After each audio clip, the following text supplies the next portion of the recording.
ನಮಸ್ಕಾರ ಸ್ನೇಹಿತರೆ, ಕನ್ನಡಿಗರ ಇಂಗ್ಲೀಷ್ ಮಿತ್ರ ಚಾನಲ್ಗೆ ಸ್ವಾಗತ.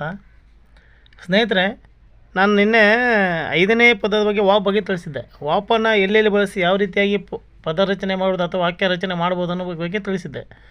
ಇವತ್ತೇನಂತ ಹೇಳಿದ್ರೆ ನಿಮಗೆ 6ನೇ ಪದದ ಬಗ್ಗೆ ನಿಮಗೆ ತಿಳಿಸ್ಲಿಕ್ಕೆ ನಾನು ಬಂದಿದ್ದೇನೆ. ಅದು ಯಾಟ್ ಅಂತೇಳಿ. ಯಾಟನ್ನು 3 ಥರವಾಗಿ ನಾವು ಉಪಯೋಗಿಸ್ಬೋದು. ಇವತ್ತು ನಾವು 1 ಬಗ್ಗೆ ಹೇಳ್ತಾ ಇದ್ದೀನಿ, ನಾಳೆ 2 ಬಗ್ಗೆ ಮಾಹಿತಿ ಕೊಡ್ತಾ ಇದ್ದೀನಿ ಸ್ನೇಹಿತರೆ. ಯಾಟನ್ನು ಎಲ್ಲೆಲ್ಲಿ ಯಾವುದೇ ರೀತಿ ಬಳಸಿ ಪದ ರಚನೆ ಮಾಡ್ಬೋದು ಅಂತೇಳಿ. ಇವತ್ತು ನೋಡಿ, 6ನೇ ಪದ ಯಾಟ್. 6ನೇ ಪದ ಇವತ್ತು ನಾವು ಕಲಿತಾ ಇರೋದು ಇಷ್ಟು ದಿನದಲ್ಲಿ 6ನೇ ಪದ ಯಾಟ್ ಅಂತ. ಯಾಟ್ ಅಂದರೆ ಹತ್ತಿರ ಅಂದರೆ ಸ್ಥಳ ಸೂಚಕ. ಇಲ್ಲಿ ಸ್ಥಳ ಇದಲ್ವ, ಆ ಒಂದು ಸ್ಥಳವನ್ನು ಸೂಚನೆ ಮಾಡೋಕ್ಕೋಸ್ಕರ ನಾವು ಯಾಟನ್ನು ಬಳಸ್ತೀವಿ. ಕನ್ನಡದಲ್ಲಿ ಹತ್ತಿರ ಅಂತ ಹೇಳ್ತೀವಿ, ಯಾಟನ್ನು ಇಂಗ್ಲೀಷ್ನಲ್ಲಿ ಯಾಟ್ ಅಂತ ಹೇಳ್ತೀವಿ. ಉದಾಹರಣೆ ನೋಡಿ, ಶಾಲೆ ಹತ್ತಿರ ಅಂದರೆ ಯಾಟ್ ದ ಸ್ಕೂಲ್. ನೋಡಿ, ಶಾಲೆ ಹತ್ತಿರ. ನೋಡಿ, ಮನೆ ಹತ್ತಿರ ಆ್ಯಟ್ ದ ಹೌಸ್. ಕಚೇರಿ ಹತ್ತಿರ ಆ್ಯಟ್ ದ ಆಫೀಸ್. ಥಿಯೇಟರ್ ಹತ್ತಿರ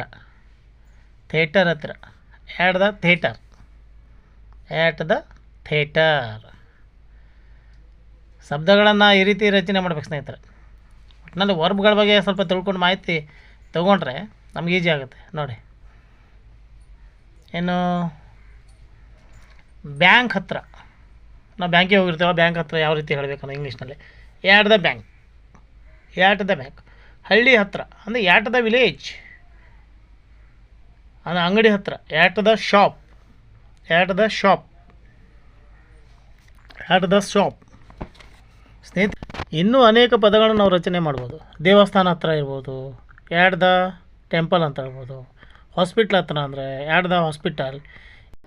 ಸ್ನೇಹಿತರೆ, ಇವತ್ತು ಯಾಟ್ 1 ಬಗ್ಗೆ ಮಾಹಿತಿ ಕೊಟ್ಟೇನೆ. ಯಾಟನ್ನು ಇನ್ನೂ 2 ರೀತಿಯಲ್ಲಿ ನಾವು ಬಳಸ್ಬೋದು. ಓಕೆ, ನಾಳೆ ವಿಡಿಯೋದಲ್ಲಿ ಭೇಟಿ ಆಗ್ತೇನೆ ಸ್ನೇಹಿತರೆ. ಲೈಕ್ ಮಾಡಿ, ಶೇರ್ ಮಾಡಿ, ಸಬ್ಸ್ಕ್ರೈಬ್ ಮಾಡಿ ಸ್ನೇಹಿತರೆ. Thank you.